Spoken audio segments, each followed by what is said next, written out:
नमस्कार दोस्तों, स्वागत है आपका एक और नए और इंटरेस्टिंग वीडियो में। आज की इस वीडियो में हम बात करने वाले हैं टाइटैनिक जहाज के बारे में। उसी टाइटैनिक जहाज के बारे में जिसके बारे में कहा जाता था कि वो जहाज कभी नहीं डूब सकता, लेकिन सिर्फ एक हिमखंड यानी कि आइसबर्ग से टकराने के बाद यह जहाज समुद्र में डूब गया। क्या ये पॉसिबल है कि इतना बड़ा जहाज सिर्फ एक हिमखंड यानी कि आइसबर्ग से टकराने के बाद पूरी तरह से डूब जाए, या इसके पीछे कोई और ही कारण है जिसको आज तक आधिकारिक तौर पर आम जनता के सामने नहीं रखा गया?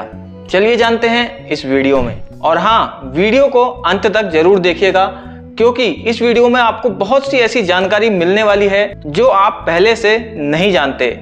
तो चलिए वीडियो को शुरू करते हैं। टाइटैनिक जहाज 10 अप्रैल 1912 को अपनी पहली और आखिरी यात्रा में निकलता है। इसके 4 दिन बाद यानी कि 14 अप्रैल 1912 को रात के लगभग 11 बजे यह जहाज एक दुर्घटना का शिकार हो जाता है और उसके 3 घंटे बाद यानी कि 15 अप्रैल को 2 बजे तक ये जहाज पूरी तरीके से डूब जाता है। इस जहाज के रूट की बात करें तो यह जहाज इंग्लैंड के साउथहैम्पटन से अमेरिका के न्यूयॉर्क शहर तक जा रहा था। टाइटैनिक में कुल 2224 यात्री सवार थे और इनमें से 1507 यात्री डूबकर अपनी जान गंवा देते हैं। इन लोगों में पुरुष, महिलाएं और कुछ बच्चे भी शामिल थे।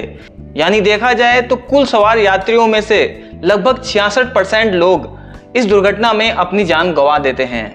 इतनी भयानक और इतनी बड़ी दुर्घटना के पीछे का जो कारण बताया जाता है वह यह बताया जाता है कि एक आइसबर्ग से टकराने के बाद यह दुर्घटना हुई।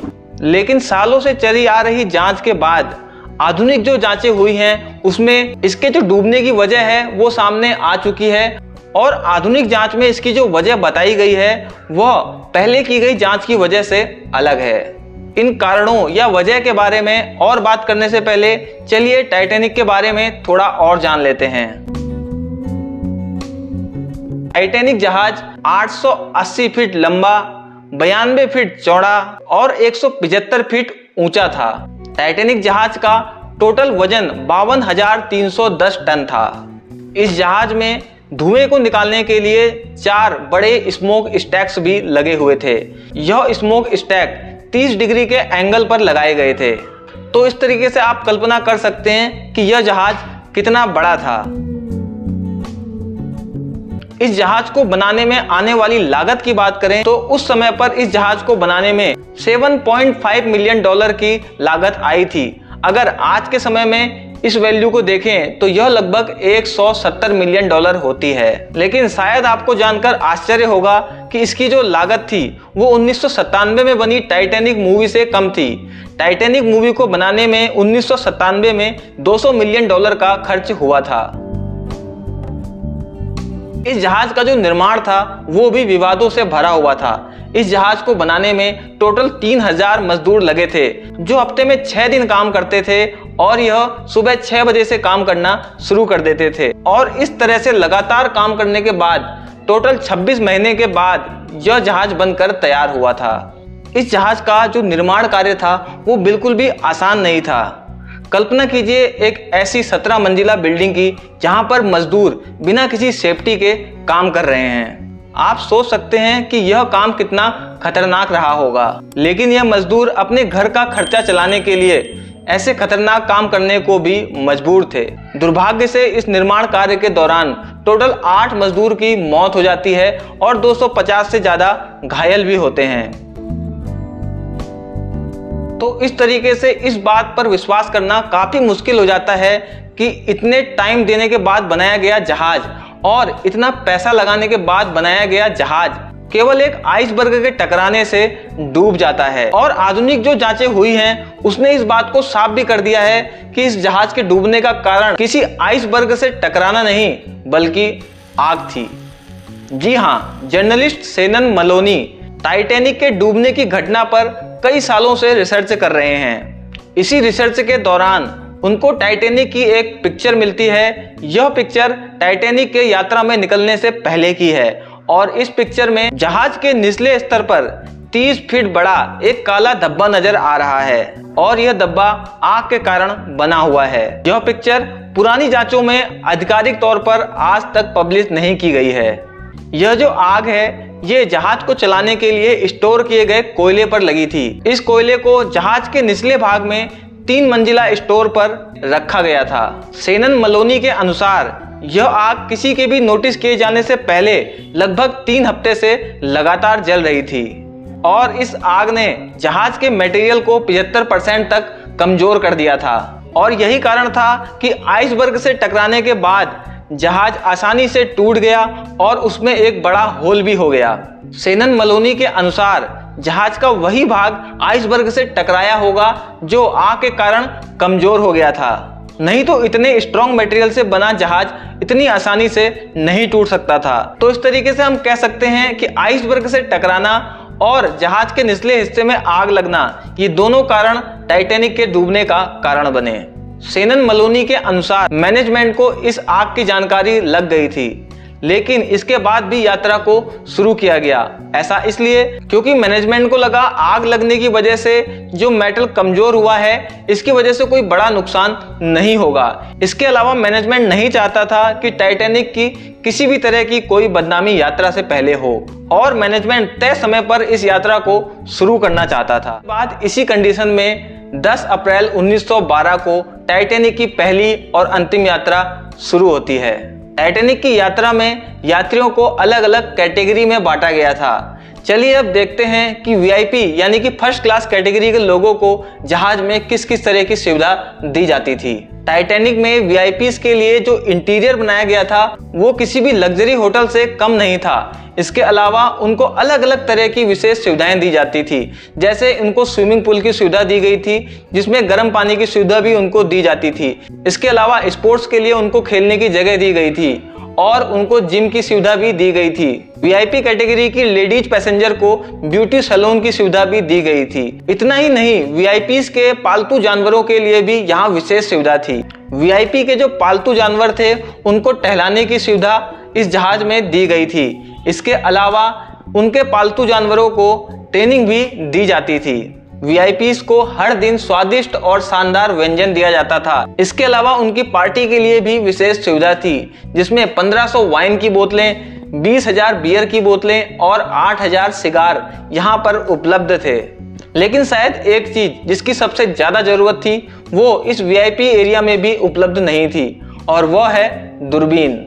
दूरबीन की बात यहाँ पर इसलिए की जा रही है क्योंकि अगर दूरबीन होती तो शायद टाइटैनिक को डूबने से बचाया जा सकता था। उस समय पर सोनार सिस्टम नहीं होता था और इसलिए आगे का रास्ता देखने के लिए बार बार दूरबीन का उपयोग किया जाता था।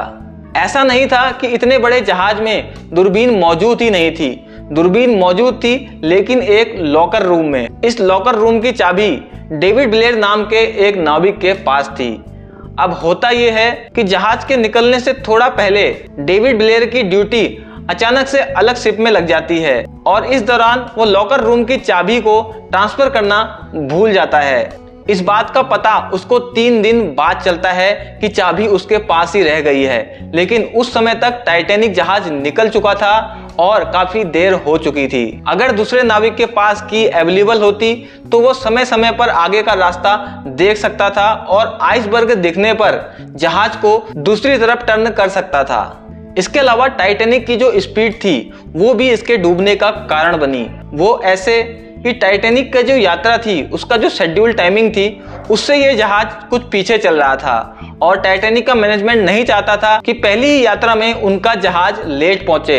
इसलिए टाइटैनिक नॉर्मल स्पीड से यानी कि जो तय स्पीड थी उससे काफी ज्यादा स्पीड पर चल रहा था।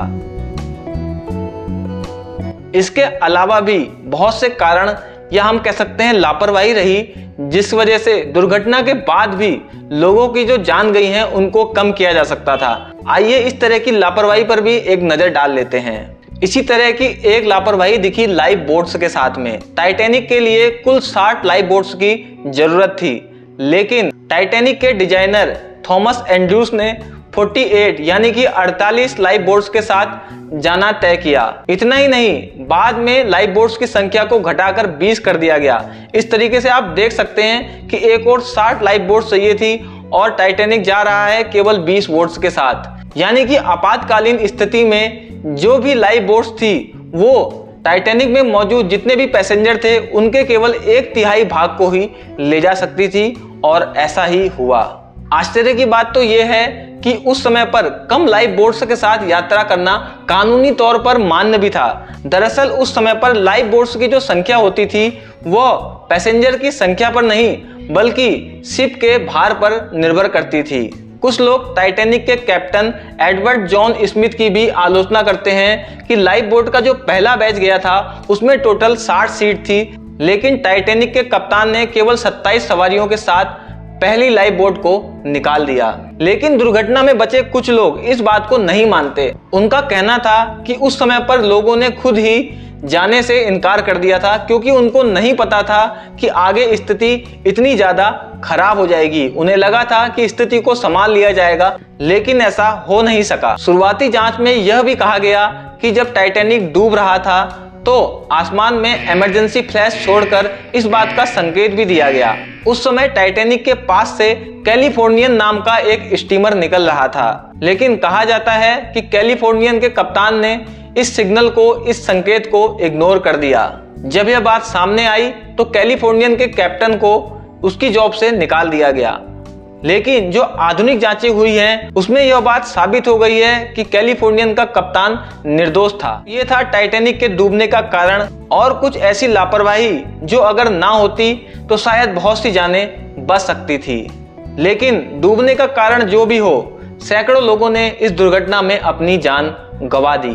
टाइटैनिक जहाज के डूबने की सटीक वजह पता करने के लिए जांच आज भी चल रही है, और आगे कितने समय तक चलेगी पता नहीं।